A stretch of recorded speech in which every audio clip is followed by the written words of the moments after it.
Buenos días a todos los asistentes a esta conferencia. Sean bienvenidos una vez más al programa de capacitaciones que brinda el Departamento de Epidemiología del Hospital de Retableón.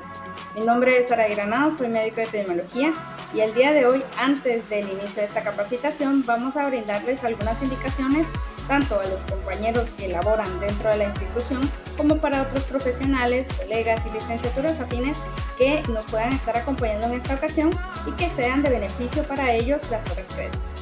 De esta manera, pues vamos a tener que tomar en cuenta que contamos con dos links específicos que van a estar fijados en el primer comentario y también van a estar dentro de la cajita de descripción. El primer link es para aquellos que trabajan para el Hospital de Retaluleu y es para que se pueda tomar en consideración la asistencia a esta capacitación. De lo contrario, ustedes no van a estar tomados dentro del listado de aquel personal que ya está capacitado y que ha recibido esta conferencia. Y el segundo link es para aquellos que hacen uso de las horas crédito del Colegio de Médicos y Cirujanos. También recordarles que para este segundo link es importante que ustedes coloquen el tema específico del día de hoy, el cual es el siguiente: malaria, ¿acaso ya se ha erradicado? Este tema es de alta importancia, aunque somos conscientes de que no tenemos una alta tasa de casos dentro del territorio, pero es un tema que no podemos olvidar. El Ministerio de Salud Pública y Asistencia Social nos ha hecho un recordatorio recientemente sobre este tipo de patologías y es importante también cumplir con algunas directrices del Ministerio y que ustedes como personal asistencial tengan a bien reconocer cuáles son las características clínicas, las definiciones, cuál es la tasa que manejamos actualmente en territorio, cómo se detecta, qué laboratorios necesitan, si necesitan llenar alguna hoja específica o no. Entonces, para eso, el día de hoy, la doctora Shirley Molina, que también forma parte del Departamento de Epidemiología, tendrá a bien brindarles esta capacitación, esperando que sea de utilidad para cada uno de ustedes. Tenemos el conocimiento y gracias de antemano por aquellos compañeros de la Dirección Departamental de Redes Integradas de Salud que nos están acompañando el día de hoy. Esperamos que esta capacitación también sea de beneficio para todos aquellos que estén de esta dirección viéndonos.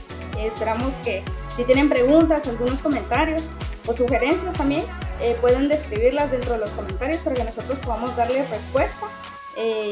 Y pues, sin más que añadir, los dejo con la doctora Molina. Buenos días y muchas gracias por el espacio para la capacitación del día de hoy. Bueno, para iniciar con nuestra capacitación vamos a responder la pregunta con la que iniciamos. ¿Y acaso ya se ha erradicado la malaria en nuestro territorio? La respuesta sencillamente es no, ya que en las Américas se estima que 139 millones de personas en 18 países están en riesgo de malaria y 27 millones de ellos son considerados de alto riesgo. Esta información nos la proporciona el Informe Mundial de Malaria del año 2021. Recordemos que en el mundo hay más de 400 especies de anófeles, pero de estas solo 30 son vectores importantes para el paludismo. La malaria se caracteriza por síntomas repetitivos, los cuales vamos a ir ahondando durante la capacitación, pero es importante tenerlos en cuenta. En Guatemala, 20 de 22 departamentos es endémico para malaria, excepto los departamentos de Zacatepeques y Totonicapán, en los cuales no se reportan casos autóctonos de malaria actualmente, pero sí casos que se han infectado en otros lugares. De acuerdo con información del Sistema de Información Gerencial en Salud SIGSA, los casos confirmados reportados se encuentran en un 77% en los departamentos de Alta Verapaz e Izabal.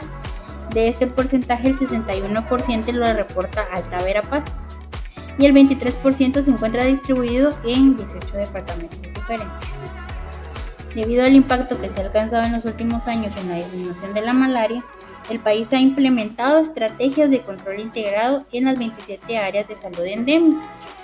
Para el año 2016, el departamento de Escuintla era el principal departamento que reportaba los pocos casos de Plasmodium falciparum que se habían identificado dentro del territorio nacional. También se identificó un caso importado de Plasmodium ovale del Congo de África.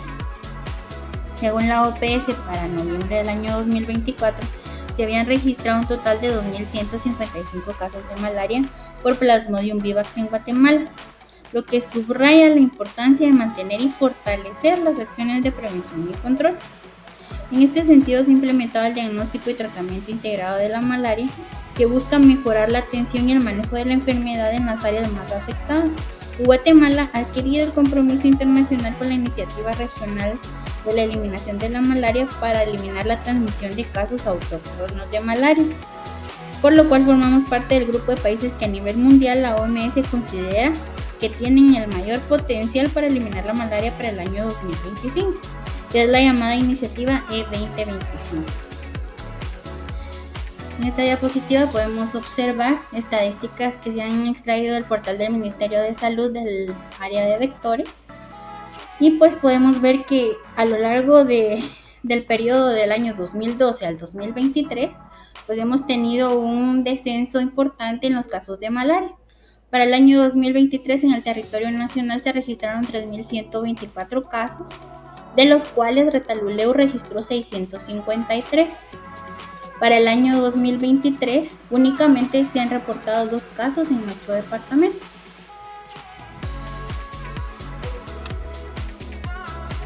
Vamos a entrar al área de los aspectos epidemiológicos, que es algo bastante importante para la vigilancia y la detección.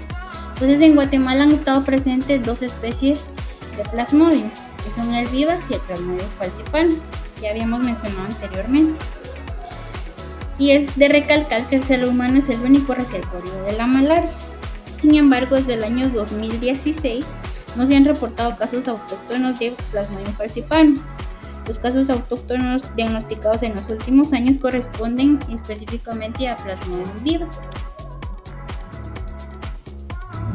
El modo de transmisión es bastante importante conocerlo para poder hacer las intervenciones correspondientes. La infección se produce por la picadura del mosquito hembra del género Anopheles infectivo, que al alimentarse introduce esporozoitos del parásito en el torrente sanguíneo del nuevo huésped, los cuales pasan de inmediato a las células hepáticas, donde se inicia el ciclo de reproducción del parásito en el ser humano. La transfusión de sangre infectada y con menor frecuencia el empleo de instrumental médico, ¿verdad?, como agujas o equipo de transfusión contaminado, pueden transmitir la malaria. En mujeres gestantes, esta infección puede ocasionar malaria congénita y neonatos con bajo peso. El periodo de incubación entre el lapso de la inoculación del parásito y la aparición de los síntomas va a variar dependiendo de la especie que genere la infección. Entonces podemos ver en el recuadro que Plasmodium falciparum puede tardar un periodo de 9 a 14 días, Plasmodium ovale vivax de 12 a 18 días y el Plasmodium malaria de 18 a 40 días. Es muy importante que tengamos en cuenta de que el mosquito se va a mantener infectante durante toda su vida, y los seres humanos pueden infectar a los mosquitos durante todo el tiempo que alberguen gametocitos infectantes en la sangre, por lo que los pacientes no tratados o tratados parcialmente o maltratados pueden ser fuente de infección para los mosquitos durante varios años, en el caso de Plasmodium malaria hasta 5 años en el caso de Plasmodium vivax, y por lo regular no más de 1 año con Plasmodium falciparum. Esta enfermedad se va a caracterizar por síntomas repetitivos, como mencionamos al principio, principalmente escalofríos, fiebre intermitente y sudoración, y pues puede ser variante, ¿verdad?, el que estén acompañados por cefalea, dolor muscular, vómitos, y pues posteriormente en etapas avanzadas de la infección de la enfermedad puede aparecer anemia severa.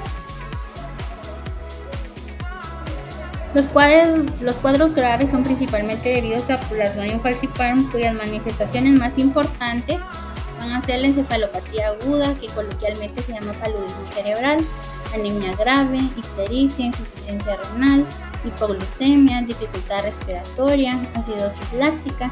Con menor frecuencia pueden presentar o desencadenar alteraciones de la coagulación diseminada y llegar a un estado de choque.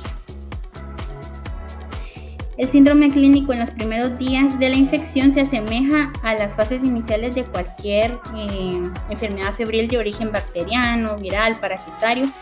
Para confirmar el diagnóstico es preciso tener acceso a medios de diagnóstico, pruebas diagnósticas, para demostrar la presencia del parásito en la sangre. Es indispensable el tratamiento inmediato de la malaria independientemente del Plasmodium que genere la infección, ya que en el caso de la malaria por Plasmodium falciparum pueden aparecer rápidamente complicaciones irreversibles. En el caso de las mujeres gestantes, pueden presentarse varias complicaciones, dentro de las cuales podemos observar anemia, aborto, neonatos con bajo peso al nacer, como ya habíamos mencionado, malaria congénita y en casos extremos muerte materna y o fetal.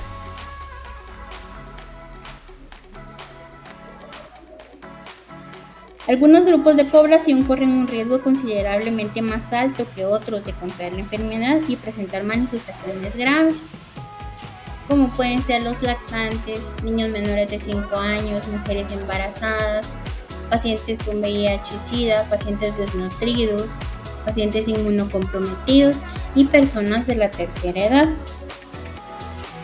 Bueno, para entrar en el contexto de la importancia de la capacitación, ¿verdad?, que es más que todo la vigilancia y el diagnóstico de la malaria, tenemos que conocer cierta terminología que es bastante importante para poder tomar medidas tanto de diagnóstico como de tratamiento con los pacientes, dependiendo del caso que se nos presente.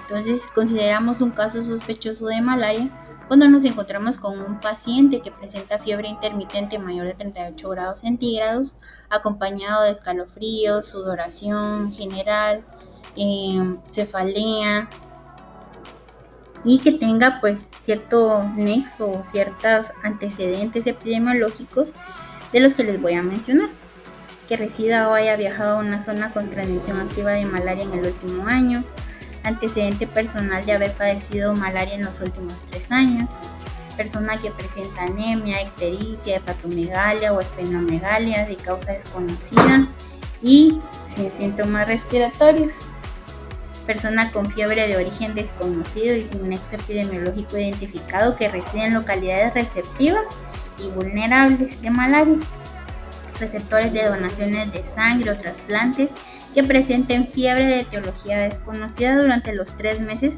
posteriores a la recepción y recién nacidos de madres con diagnóstico de malaria. Un caso confirmado es aquel caso que, independientemente de la presencia o ausencia de sintomatología, tiene presencia de parásitos de malaria en los laboratorios diagnósticos. Consideramos un caso nuevo cuando no tiene antecedente el paciente de un episodio de malaria en los 30 días anteriores a la fecha del diagnóstico actual. Y un caso en control se define por el diagnóstico de malaria en los últimos 28 días, que inició tratamiento antimalárico en los últimos 28 días y asiste a pruebas de control. Para el diagnóstico de malaria contamos con una serie de pruebas de laboratorio que nos van a ayudar a establecer el diagnóstico. Estas las vamos a realizar a todo paciente que cumpla con la definición de caso sospechoso de malaria.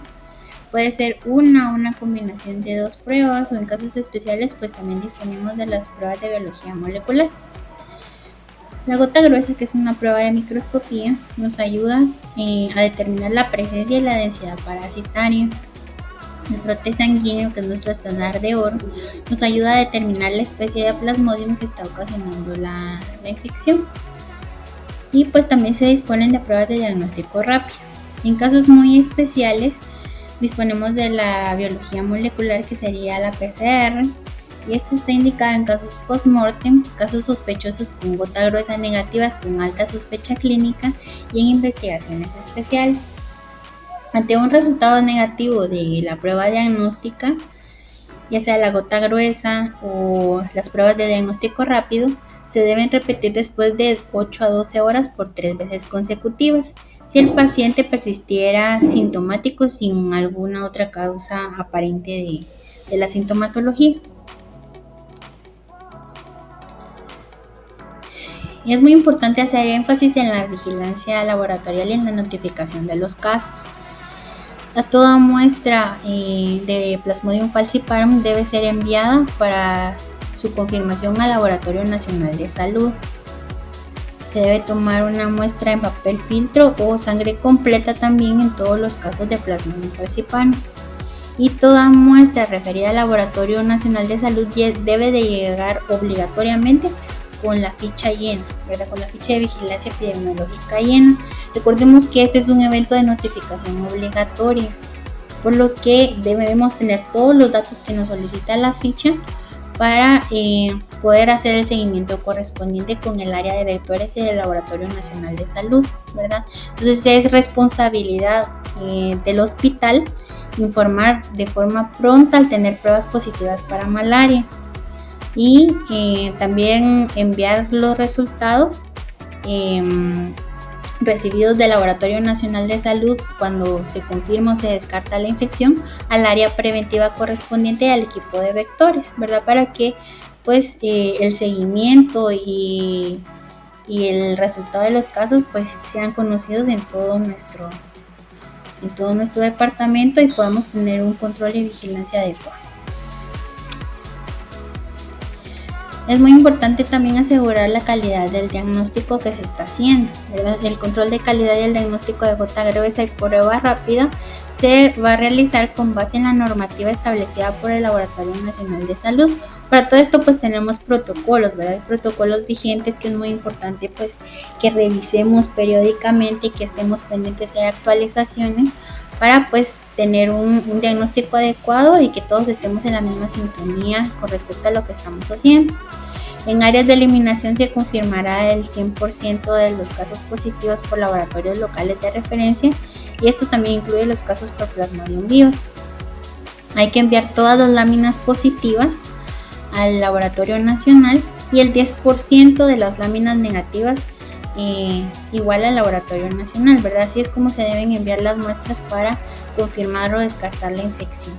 Y pues el tratamiento lo debemos de dar según las normas de atención y salud que están vigentes. Esta es nuestra herramienta de notificación, es la ficha de vigilancia, ¿verdad? Que pues lo tenemos para varios eventos. En el caso de malaria, pues esta es la ficha. Piden datos muy específicos que no son difíciles de obtener. Es de recalcar que todos los datos que solicita la ficha son importantes, que para que nos puedan recibir el laboratorio y evitemos rechazo de muestras, pues necesitamos tener la ficha correctamente llena, ¿verdad? Porque si no, pues de ahí incurrimos en la necesidad de estar volviendo a enviar la ficha, tenemos el riesgo de que las muestras no sean trabajadas en el laboratorio nacional y ahí pues vamos perdiendo datos, vamos perdiendo casos, ¿verdad? Que no llegan a tener un diagnóstico certero. Bueno, para identificar el tipo de caso con el que estamos tratando y ver el origen de la infección, es muy importante que nosotros pues clasifiquemos el caso según la clasificación que nos dicta la OMS, ¿verdad? Entonces, como habíamos mencionado al principio, ahora tenemos casos autóctonos, casos importados. La definición de un caso autóctono es un caso que se ha infectado localmente sin evidencia de haber sido adquirida la infección fuera del país. Nos referimos a un caso importado cuando el caso de malaria de infección fue adquirida fuera de Guatemala. Un caso introducido es cuando el caso se ha contraído localmente, pero disponemos de datos epidemiológicos actualizados y confiables que lo vinculan a un caso importado conocido, ¿verdad?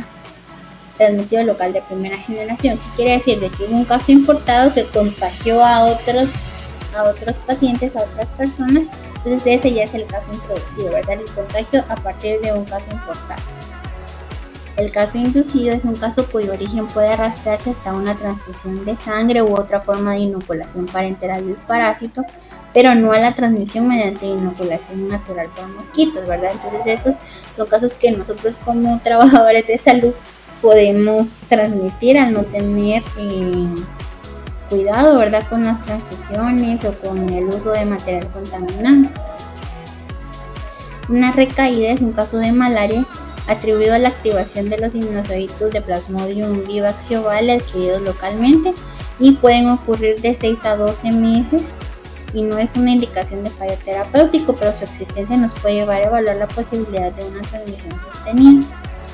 Hablamos de recrudescencia cuando hay reaparición de parasitemia asexuada de los mismos genotipos que causaron la enfermedad inicial, asociada a la eliminación incompleta de los parásitos tras el tratamiento incompleto o falla terapéutica del tratamiento antimalárico.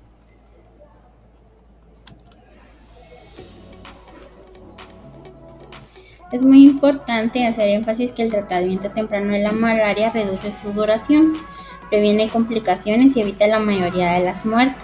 Debido a sus considerables repercusiones sanitarias en los países de bajos ingresos como el nuestro, el tratamiento de malaria es parte esencial del desarrollo sanitario mundial. El objetivo del tratamiento consiste en curar al paciente más que en reducir el número de parásitos. Entonces, por eso la OMS nos recomienda, ¿verdad?, dar un tratamiento rápido en todos los episodios de la enfermedad. A ser posible en las primeras 24 horas siguientes al inicio de la sintomatología. El uso de mosquiteros tratados con insecticida para evitar las picaduras por mosquitos en la noche. Y en las embarazadas en zonas muy endémicas, dar dosis profilácticas de sulfadoxina pirimetamina para eliminar periódicamente los parásitos que puedan haber en la placenta. La fumigación también es una parte muy importante y sobre todo también hacer vigilancia entomológica. Ahora necesitamos determinar qué tipo de Plasmodium es el que nos está ocasionando la infección para poder dar un tratamiento certero y para poder conocer las especies locales de vectores y la sensibilidad que estos tienen a los insecticidas que estamos utilizando para reducir el número de casos en nuestra localidad. Bueno, todo caso positivo en pruebas de diagnóstico rápido de gota gruesa deben recibir tratamiento antimalárico lo antes posible. Como ya lo indicamos anteriormente, esto es muy importante, no tenemos que dar espacio a esperar a ver si no es, a ver cómo nos sale el resultado del laboratorio nacional, porque pues eso nos lleva horas que son valiosas para el tratamiento del paciente. El inicio del tratamiento es una prioridad, ¿verdad? Y pues como les digo, no tiene que estar sujeto a que recibamos pruebas confirmatorias. Las muestras de control vamos a realizarlas para Plasmodium falciparum en los días 4, 14 y 28 post tratamiento, para Plasmodium vivax en los días 15 y 28 post tratamiento. Es importante tener en cuenta que la resistencia a fármacos antipalúdicos utilizados habitualmente se han propagado con rapidez, por lo que la monoterapia no es tan eficaz, ¿verdad? Y no debería ser una opción de tratamiento. Siempre es importante pues dar tratamientos combinados, ¿verdad? Dependiendo pues del tipo de Plasmodium que estemos teniendo en nuestro paciente. En los casos de Plasmodium vivax vamos a utilizar una combinación de cloroquina más primaquina, según indicación que tenemos en la norma de atención de salud vigente. Como podemos ver, pues tenemos ahí los recuadritos con el tratamiento y las dosis de acuerdo a la edad del paciente. Eso lo podemos encontrar en nuestras normas de atención que están vigentes actualmente. En los casos de Plasmodium falciparum de zonas sin resistencia a la cloroquina, podemos utilizar cloroquina más primaquina. En los casos de falciparum en zonas de resistencia documentada, podemos utilizar los derivados de la artemisina más primaquina. En casos de infección mixta por Plasmodium falciparum por resistencia a la cloroquina, podemos utilizar derivados de artemisina más primaquina también. Y en los casos de malaria grave, ahí sí vamos a utilizar derivados de artemisina propiamente.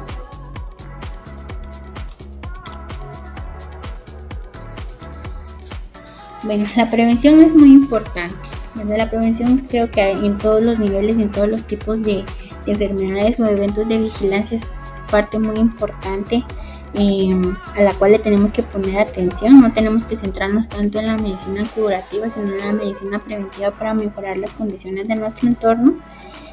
La prevención se centra en la reducción de la transmisión de la enfermedad mediante el control del mosquito vector de la malaria, un aspecto en el que hay dos intervenciones principales que son muy importantes, que es la utilización de mosquiteros tratados con insecticidas de acción prolongada. Este es un método que posee una elevada costo-eficacia, y la fumigación de interiores con insecticidas de acción residual. Estas intervenciones básicas pueden complementarse localmente con otros métodos de control de vectores, como la reducción de aguas estancadas donde se crían los mosquitos, que es parte muy importante.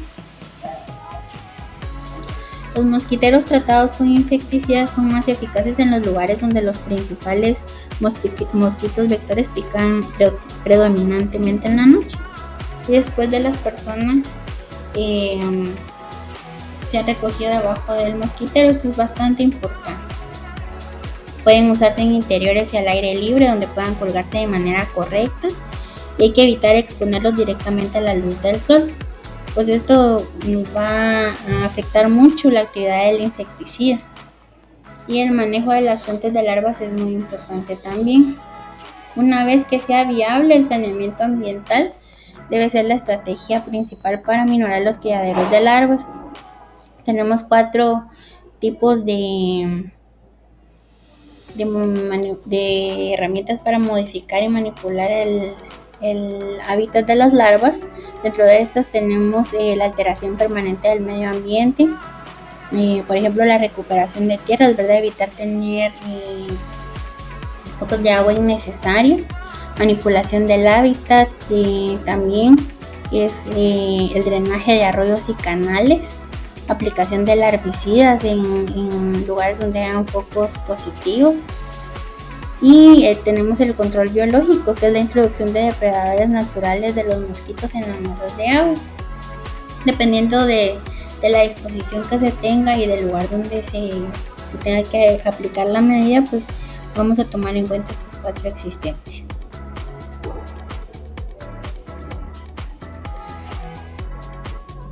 Para el control y resistencia, ¿verdad? Tenemos que tener en cuenta que podemos utilizar varias medidas para cuando ya se presentan casos resistentes de malaria.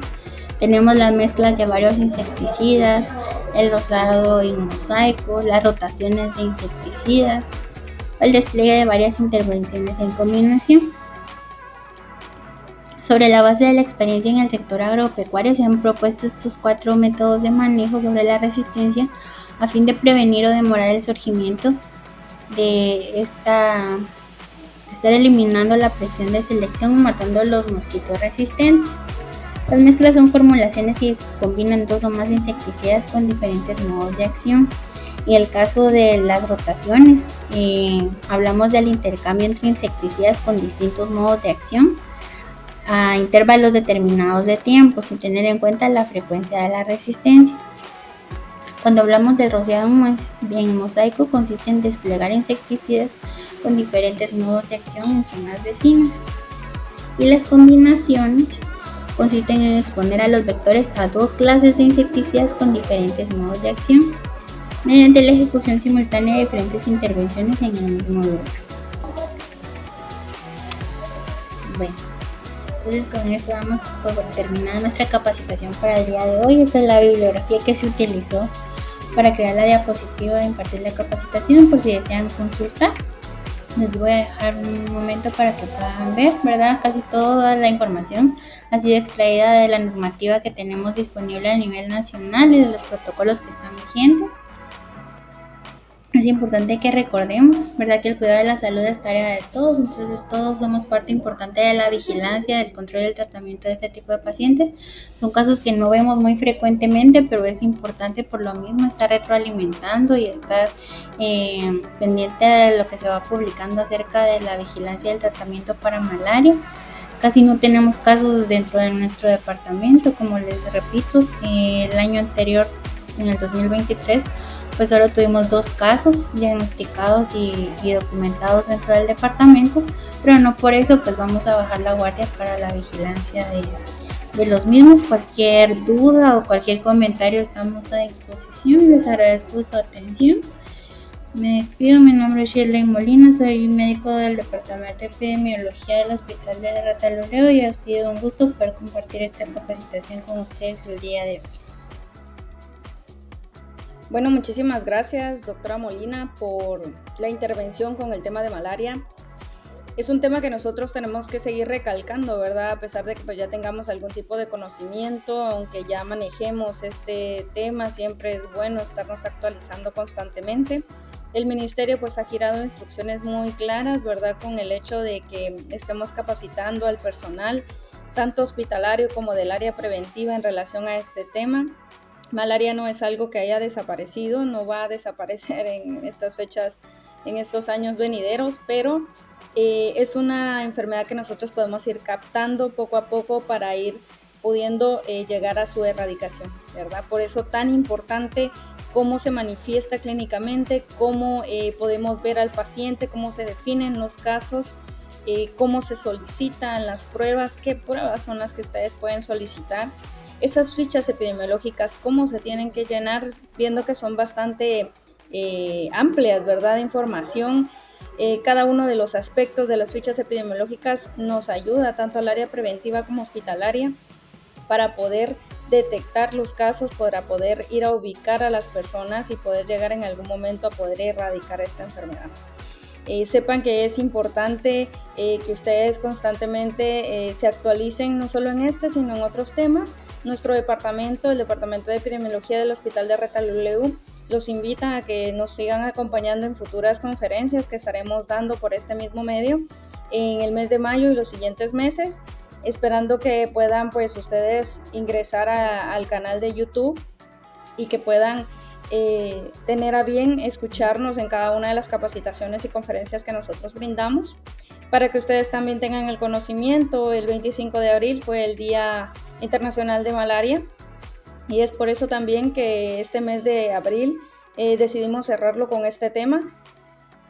En relación a otros temas que nosotros ya tenemos subidos en el canal, ustedes pueden reconsultar sobre otras patologías de las cuales ya hemos hablado, ¿verdad? Y pues como les comentaba, ¿verdad?, que en el futuro pues nos pudieran acompañar en relación a las diferentes capacitaciones que brindamos. Me despido, yo soy Saray Granado, soy médico de epidemiología y me quedo muy agradecida con la doctora Molina por la presentación y con ustedes por haber asistido a esta capacitación.